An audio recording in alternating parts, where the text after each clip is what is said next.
Thank you so much, Zoe. Now, if you only tuned in now, we've got Kimberly, creative specialist from Beautiful Spaces in studio. She's sharing her knowledge on bookshelves with us today. Earlier on, we challenged her to restyle a bookshelf for our studio with ornaments and pieces that we provided her with, and we're going to find out exactly what she was able to do. Now, I saw an empty shelf in the beginning, and of course, you brought some things along as well. Take us through the different elements, Kimberly, of what you've actually done, because this looks amazing. It actually looks like a piece of artwork.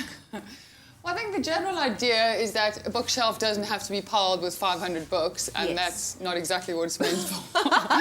So I think what you should do is rather just choose like the books you really love. Like if you've read a book, like who really goes back and reads it again, to be honest. Yeah. So, and there's also no crime in buying a book that you really want just to look beautiful Just as to well. look beautiful. You're never going to read it, but it's pretty. Completely.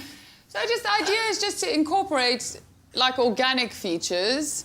You know, there's a little play on geometric shapes. Yeah. You know, so it sort of picks up on the bottom shelf, the middle shelf, you know, sort of with the cactus as well. So you just kind of...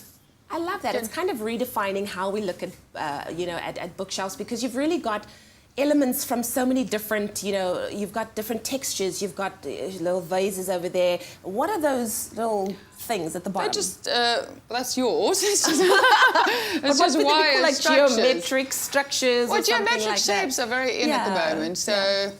You know, there's just like a subtle play. You don't want like overload of it. I love it. I love it. Now, for any of our viewers that are watching and who want to kind of try this out in their own homes, what tips would you give them for getting, you know, the perfect elements for your own bookshelf? I think just don't be scared to be creative. Yeah. You know, there's also, and you don't have to spend huge amounts of money. There's so many department stores where you can buy like quirky little things that Thrift shops. Yeah, completely.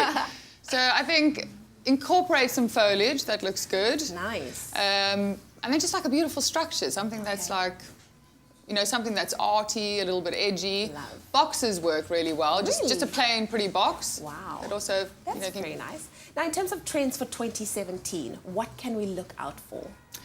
I think shelves are just, they're not just something that's stored in the corner of a room anymore. They become such massive features of a bedroom. Yeah. I think a lot more sort of wall-mounted shelves, Yeah. sort of more unique shapes as well.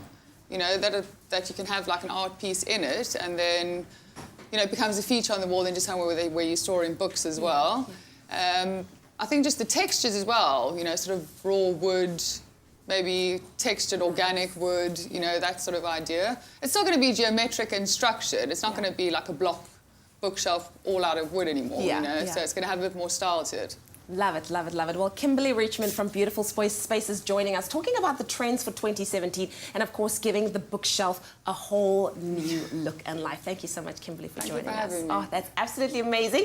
Now, you can get that storage shelf out of the garage and, of course, unpack those boxes and give it a dust. Use your creativity and the tips from these experts to create that perfect bookshelf to put in your living space. Remember that creativity is only as far as letting go of certain certainties as well. So just let your mind run wild and enjoy the process. We love decor, we love DIY, and we love beautiful people and beautiful spaces. All that and more coming up on your Feel Good Breakfast Show. Kat and Zoe, what's up next?